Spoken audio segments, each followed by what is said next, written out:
지금 대부분의 사람들이 놓치고 있는 숫자가 있습니다. 삼성전자가 20만 원이라는 전인 미답의 고지를 돌파했습니다. 단순히 주가가 올랐다는 사실에 취해 있을 때가 아닙니다.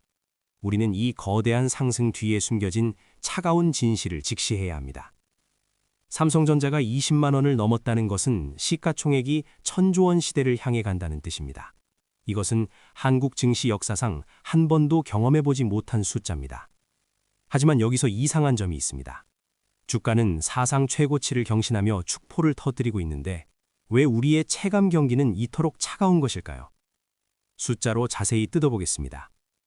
삼성전자 주가가 7만 원에서 20만 원까지 무려 180% 이상 상승하는 동안 소상공인의 평균 매출 증가율은 얼마였을까요? 통계적으로 유의미한 상승은커녕 실질 소득은 마이너스를 기록하고 있다는 데이터가 나오고 있습니다. 이 괴리가 바로 우리가 주목해야 할 첫 번째 위험 신호입니다. 반도체 섹터의 호황이 내수 시장으로 흘러내리지 않는다는 낙수 효과의 실종이 확인되고 있기 때문입니다. 과거 사례를 분석해 보겠습니다. 2000년대 초반 닷컴 버블 당시와 2017년 반도체 슈퍼사이클 당시를 기억하실 겁니다. 그때는 수출 기업이 벌어들이는 달러가 국내 투로 이어지고 이것이 다시 내수 소비를 자극하는 선순환 구조가 어느 정도 작동했습니다. 하지만 지금은 상황이 완전히 다릅니다. 삼성전자가 벌어들이는 막대한 수익의 대부분은 국내 공장 증설보다는 해외 법인의 재투자나 외국인 주주들의 배당으로 빠져나가는 구조를 보이고 있습니다. 이것을 동네 상권의 현실로 가져와서 해석해 보겠습니다. 여러분이 동네에서 작은 카페는 운영하고 있다고 가정해 봅시다. 삼성전자가 잘 나간다는 뉴스가 도배되지만 여러분 카페의 하루 매출은 여전히 50만 원 수준에 머물러 있거나 오히려 원가 부담으로 순이익이 줄었을 겁니다. 밀가루와 원두 가격이 20% 상승했다고 가정해 봅시다.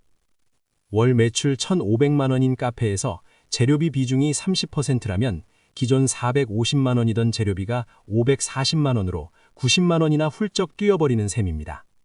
그런데 손님들의 주머니 사정은 어떻습니까?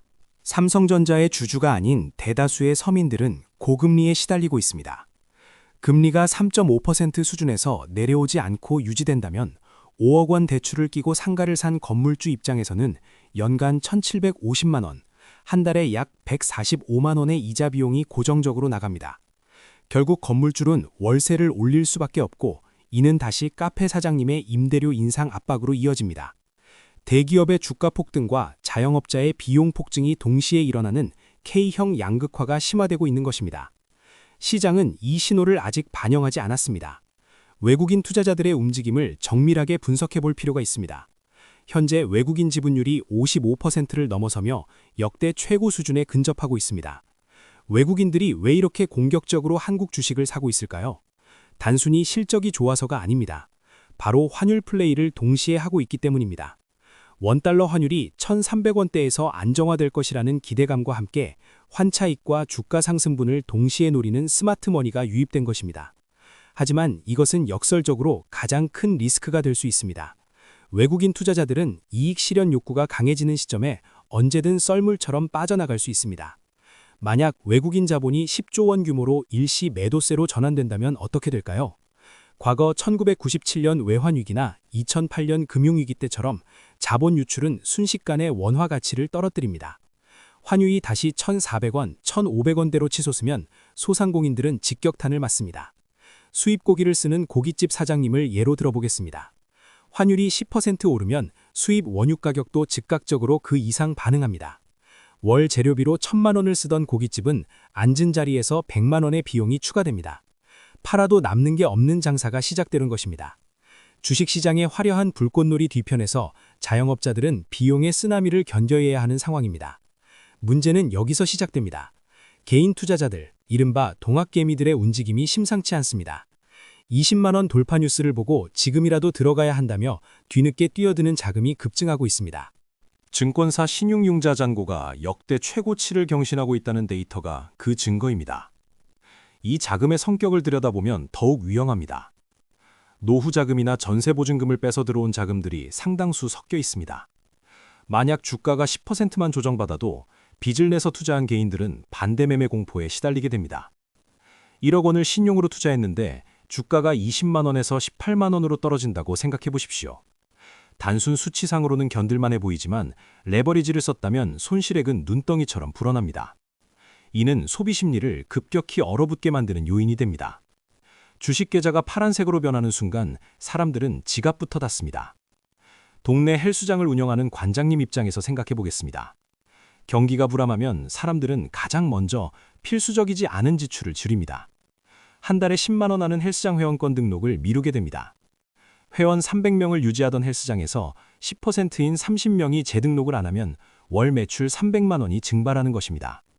임대료와 관리비, 트레이너 인건비는 그대로인데 매출만 빠지는 구조는 자영업자를 벼랑 끝으로 밉니다.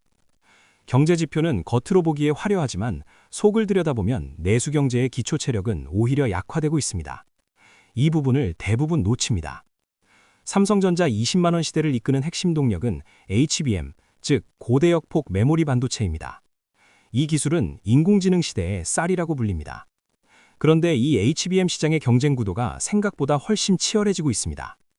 경쟁사인 하이닉스는 물론이고 미국의 마이크론, 대만의 TSMC 연합군이 삼성전자를 거세게 압박하고 있습니다. 지금의 주가 상승이 미래의 독점적 지위를 선반영한 것이라면 아주 작은 균열에도 주가는 모래성처럼 무너질 수 있습니다. 최악의 시나리오를 그려보겠습니다. 만약 엔비디아와 같은 주요 고객사가 삼성전자의 HBM 품질에 문제를 제기하며 주문량을 20% 줄인다면 어떤 일이 벌어질까요? 단순히 매출 20% 감소로 끝나지 않습니다. 재고자산 평가 손실이 발생하며 장부상 이익은 반토막이 날 수 있습니다.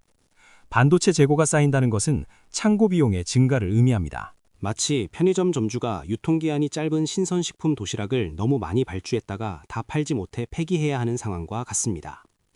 도시락 하나당 5,000원 손해지만 수조원 단위의 반도체 재고는 국가 경제 전체를 휘청이게 합니다. 기관 투자자들의 포트폴리오 조정 움직임도 주시해야 합니다. 국민연금을 비롯한 대형 기관들은 국내 주식 비중 상한선이라는 규칙을 가지고 있습니다. 삼성전자 주가가 올라서 국내 주식 비중이 목표치를 초과하게 되면 그들은 규정상 어쩔 수 없이 삼성전자를 팔아야만 합니다. 이것을 기계적 매도라고 합니다. 주가가 오를수록 기관의 매도 물량이 쏟아져 나오는 아이러니한 상황이 연출되는 것입니다. 개인들은 사고 기관은 파는 수급 공방전이 20만 원대에서 치열하게 펼쳐질 것입니다. 이 과정에서 주가는 롤러코스터를 탈 것이고 그 변동성은 고스란히 늦게 진입한 투자자들의 몫이 됩니다. 그렇다면 3개월 후 그리고 1년 후 시장은 어떤 모습일까요? 가장 긍정적인 최상의 시나리오는 삼성전자가 파운드리, 반도체 위탁 생산 분야에서도 획기적인 수율 개선을 이뤄내는 것입니다. 수율은 분량 없는 합격품의 비율을 말합니다. 이것을 붕어빵 장사에 비유해 보겠습니다. 밀가루 반죽으로 붕어빵 10개를 구웠는데 4개가 타서 못 팔게 된다면 수율은 60%입니다. 반면 경쟁 가게는 10개 중 9개를 제대로 구워낸다면 수율 90%입니다. 당연히 버리는 재료가 적은 가게가 돈을 법니다. 삼성전자가 미세 공정에서 수율을 80% 이상으로 끌어올린다면 20만 원은 고점이 아니라 새로운 바닥이 될 수도 있습니다. 이 경우 한국 경제 전반에 진정한 온기가 퍼질 가능성도 배제할 수 없습니다. 삼성전자의 수원, 평택, 용인 클러스터 주변 상권이 살아나고 협력업체들의 낙수 효과로 인해 편의점, 식당, 학원 경기가 함께 좋아질 수 있습니다. 반도체 엔지니어들의 연말 성과금이 풀리면 그 돈은 지역 미용실에서 머리를 하고 가족과 함께 동네 고깃집에서 외식을 하는 데 쓰이기 때문입니다. 하지만 우리는 항상 반대편을 봐야 합니다. 지금 미국 연방준비제도의 금리 정책이 중요한 변곡점에 서 있습니다. 만약 미국이 물가 안정을 이유로 금리 인하 시점을 뒤로 미루거나 오히려 고금리 기조를 더 오랫동안 higher for longer 유지한다면 어떻게 될까요? 기술주에는 치명타가 됩니다. 미래의 기대 수익을 현재 가치로 환산할 때 할인율이 높아져 기업 가치가 쪼그라들기 때문입니다. 금리 1% 차이는 거대한 자금 흐름을 바꿉니다. 소상공인 대출 이자가 연 5%에서 6%로 오르는 것은 20%의 비용 증가와 맞먹는 고통을 줍니다. 이런 거시경제 환경에서 삼성전자만 독주하는 것은 불가능합니다. 특히 중국의 추격은 무시할 수 없는 변수입니다. 중국은 레거시, 구형 반도체 시장을 물량 공세로 장악하려 하고 있습니다. 동네에 대형 기업형 식자재 마트가 들어와서 원가 이하로 계란과 야채를 팔아버리면 주변 소규모 마트들이 다 문을 닫게 되는 것과 같은 이치입니다. 삼성전자의 주력인 메모리 반도체 범용 제품 가격이 중국의 저가 공세로 하락한다면 전체 영업이익률은 20만 원 주가를 정당화할 수 없는 수준으로 떨어질 수 있습니다. 지금 여러분이 보고 있는 주가 그래프의 기울기는 영원할 수 없습니다. 시장은 언제나 평균으로 회귀하려는 습성이 있습니다. 과도한 탐욕 뒤에는 언제나 긴 조정의 터널이 기다리고 있었습니다. 부동산 시장과의 연결고리도 살펴봐야 합니다. 주식시장의 호황이 부동산 가격 상승을 자극할 수도 있지만 반대로 주식시장의 조정이 부동산 시장의 급냉을 가져올 수도 있습니다. 자산시장은 서로 연결된 파이프와 같습니다. 어느 한쪽의 압력이 너무 높아지면 약한 고리가 터지기 마련입니다. 수출입 데이터를 분석해보면 또 다른 흥미로운 점이 발견됩니다. 반도체 수출 물량은 늘고 있지만 원자재 수입 단가도 함께 오르고 있습니다. 국제 유가가 배럴당 80달러를 넘어 90달러, 100달러를 위협한다면 한국전력의 적자폭은 커질 것이고 이는 결국 전기요금 인상으로 이어집니다. 전기세 인상은 소상공인들에게 숨은 세금이나 다름없습니다. 24시간 냉장고를 돌려야 하는 편의점, 조명을 밝게 켜야 하는 의류 매장, 오븐을 계속 돌리는 베이커리 등 모든 자영업자에게 비용 충격을 줍니다. 삼성전자의 주가 상승이 나와는 상관없는 딴 세상 이야기가 아니라 오히려 나의 비용을 증가시키는 인플레이션의 전조가 될 수 있다는 냉정한 시각이 필요합니다. 전문가들은 대부분 강력 매수를 외치고 있습니다. 증권사 리포트의 목표 주가는 25만 원, 심지어 30만 원까지 제시되고 있습니다. 하지만 과거 역사를 보면 모든 증권사가 매수를 외칠 때가 바로 상투였던 경우가 너무나 많습니다. 우리는 군중 심리에 휩쓸리지 말고 숫자가 가리키는 방향을 차분히 읽어야 합니다. 주가 수익 비율이 역사적 고점인 15배, 20배를 넘어가고 있다는 것은 현재의 기대가 미래의 실적을 3년, 5년치까지 미리 당겨왔다는 뜻입니다. 마치 3년 뒤에 받을 월급을 가불해서 오늘 명품 가방을 사는 것과 같습니다. 가불한 돈은 언젠가 갚아야 하고 그 과정은 고통스럽습니다. 정부의 밸류업 프로그램 정책도 변수입니다. 정부는 기업 가치를 제고하고 주주 환원을 늘리라고 압박하고 있습니다. 이는 단기적으로 주가에 긍정적이지만 기업 입장에서는 미래를 위한 R&D 투자 여력을 줄이는 결과가 될 수도 있습니다.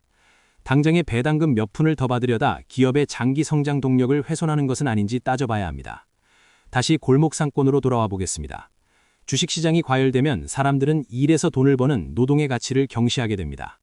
하루 19시간 뜨거운 불 앞에서 요리해서 버는 한 달 순수익 300만 원보다 주식 단타 매매로 하루에 버는 30만 원이 더 쉽고 달콤해 보이기 때문입니다. 이는 구인난으로 이어집니다. 알바생 구하기가 하늘의 별 따기가 된 치킨집 사장님들의 한숨은 더욱 깊어질 것입니다. 사람 구하기가 힘들면 결국 인건비를 올려야 하고 이는 다시 메뉴 가격 인상으로 그리고 소비 감소로 이어지는 악순환의 고리가 완성됩니다. 삼성전자의 20만 원 돌파는 단순한 자산 가격의 상승이 아니라 한국 경제 전체의 구조적 변화와 갈등을 압축해서 보여주는 거대한 상징입니다. 여러분이 투자자라면 지금 환호할 때가 아니라 출구 전략을 고민해야 할 시점일 수 있습니다. 반대로 시장에 진입하지 않은 대기자라면 지금의 과열이 식기를 기다리는 인내심이 필요합니다. 자본주의 시장에서 잃지 않는 투자를 하려면 남들이 환호할 때 공포를 느끼고 남들이 공포에 떨 때 기회를 엿봐야 한다는 격언을 잊지 마십시오. 지금의 상승장은 유동성의 힘과 기대감이라는 두 바퀴로 달리고 있습니다.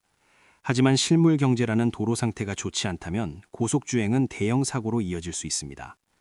수출은 호조인데 내수는 최양이라는 디커플링, 탈동조화 현상은 오래 지속되기 어렵습니다. 언젠가는 둘 중 하나가 키를 맞추게 되어 있습니다. 내수 경기가 수출 호황을 따라 회복되거나 아니면 수출 기업의 실적이 내수 불황에 발목 잡혀 내려앉거나 둘 중 하나입니다.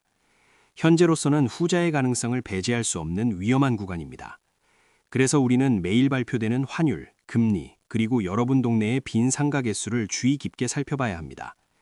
여러분이 느끼는 체감 물가와 삼성전자의 주가 사이의 거리가 좁혀질 때 비로소 건전한 상승장이 시작될 것입니다. 이제 마지막 질문을 드리겠습니다. 화려한 숫자 뒤에 가려진 이 그림자를 보고도 여전히 이 시장이 매력적으로 보이십니까? 아니면 이제는 리스크를 관리해야 할 때라고 느끼십니까? 이 거대한 숫자의 파도 속에서 여러분의 자산을 지키는 것은 결국 여러분의 냉철한 판단력뿐입니다. 투자는 확률 게임이며 지금 확률은 어느 한쪽으로 쏠려 있지 않습니다. 하지만 분명한 것은 준비되지 않은 자에게 이 변동성은 재앙이 될 것이고 준비된 자에게는 일생일대의 기회라는 사실입니다. 지금 시장은 중요한 갈림길에 서 있습니다. 여러분은 어떤 선택을 하시겠습니까? 구독과 좋아요는 큰 힘이 됩니다.